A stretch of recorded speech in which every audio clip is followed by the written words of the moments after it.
This is video 13 of chapter 2 in Brotherhood of Darkness by Dr. Stanley Monteith. At that time, Lenin and his followers held only a small area. The remainder of the country was under the control of those who wanted to restore freedom to the Russian people. Considering the brutality and inhumanity of the Bolsheviks, you would think that most of our relief supplies would have been sent to the anti-communists. But that was not the case.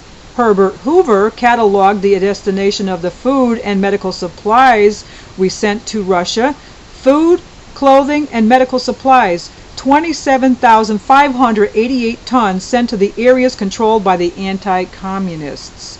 740,571 tons sent to the areas controlled by the Bolsheviks. Charity from the United States, $332,508 sent to the areas controlled by the anti-communists.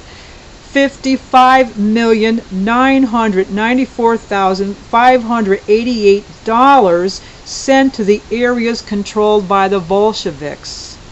Those figures dwarf the $20 million Jacob Schiff supposedly sent to the Bolsheviks, yet Herbert Hoover's statistics are never mentioned today. In order to facilitate trade, the Bolsheviks needed an international bank.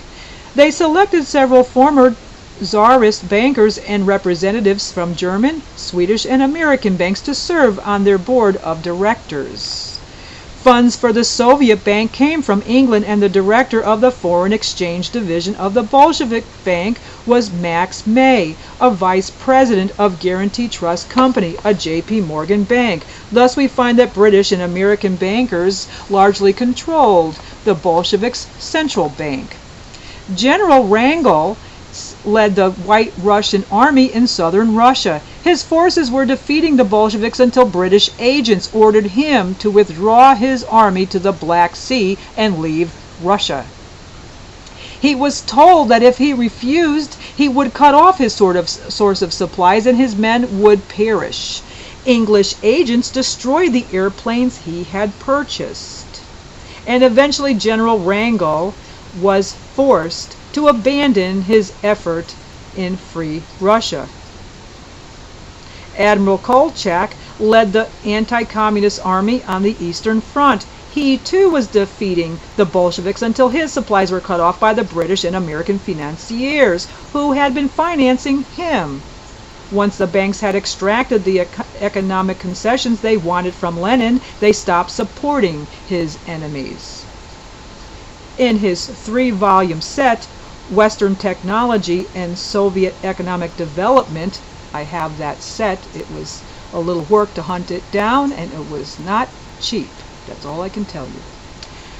Anthony Sutton documented the fact that Russian communism has been financed by Western banks and Western corporations since its inception. In his book, Wall Street and the Bolshevik Revolution, he documented the fact that Rockefeller and Morgan banks provided the Bolsheviks with loans, while American industry provided them with the plants and the technology they needed. Westinghouse, Henry Ford, Averell Harriman, Armand Hammer, Exxon, and other American firms built the infrastructure that allowed the Soviet Union to survive. The same thing is happening today. In 1983, John Lehman, Secretary of the Navy, told the graduating class at Annapolis, "Within weeks, many of you will be looking across just hundreds of feet of water at some of the most modern technology ever invented in America. Unfortunately, it is on Soviet ships." In 1982, Senator William Armstrong addressed the United States Senate and said, "America's budgetary woes would not be nearly so severe if our economy were not groaning under the strain of financing 2 military budgets, our own and a significant portion of the Soviet Union's. This great irony for Americans will be asked, to tighten their belts in order to pay for our defense needs is that much of the additional money that must be spent on defense is required to offset Soviet weapons that probably could not have been built without our assistance. It is difficult to overstate the extent to which the West had contributed to the military threat that now endangers our very existence. As I noted earlier, most Jewish banks are controlled by those associated with either the Round Table or its American counterpart, the Council on Foreign Relations. Did Jacob Schiff really give the Bolsheviks $20 million? I haven't been able to document he did, but I can document the fact that the major funding for the Bolsheviks came from non-Jewish sources. There are those who would like us to believe that Zionism is the primary force behind the effort to establish a world government. It is not. The Jesuits. Some Protestants believe that the Jesuits are behind our current problems.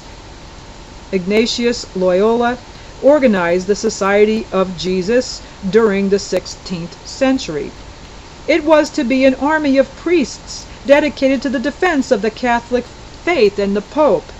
In recent years, the goal of the order has changed, and many priests are currently promoting liberation theology and Marxism. Malachi Martin wrote about the tragic turn of events in his book, The Jesuits.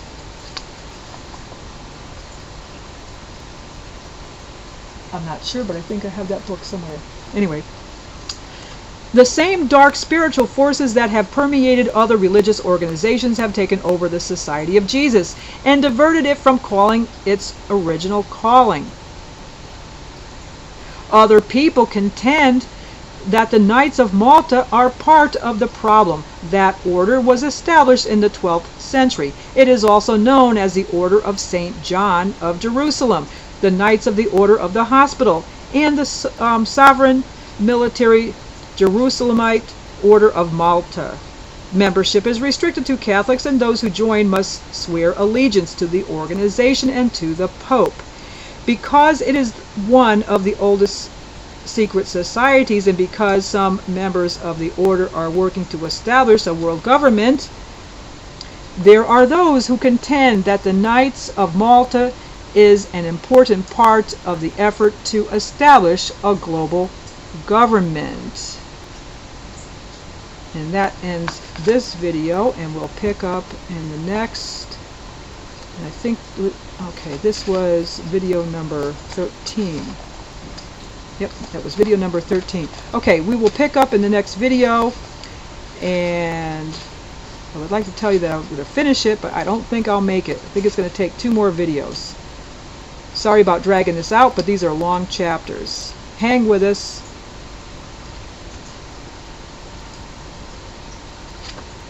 It'll be good in the end. Okay, see you in the next video.